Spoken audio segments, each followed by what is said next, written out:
Assalamu alaikum everyone. I am Hassan from Almahir Machinery. Today I want to show you what happened with my charger.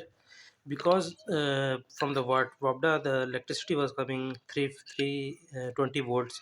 Because of that my charger was burnt. So I cut it open from here. You can see this was sealed Techno charger. When I open it, I found out this capacitor was in the charger. It was like this burned out. You can see it exploded from inside.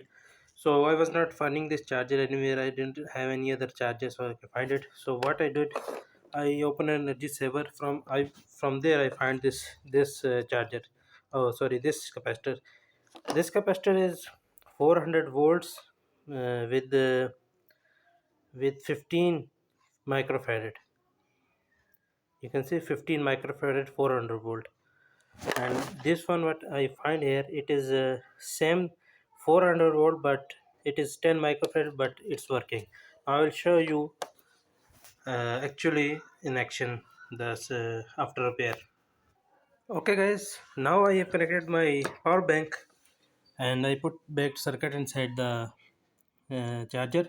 So let's switch on. After switching on you can see our charger is start working. Thanks. Allah Hafiz.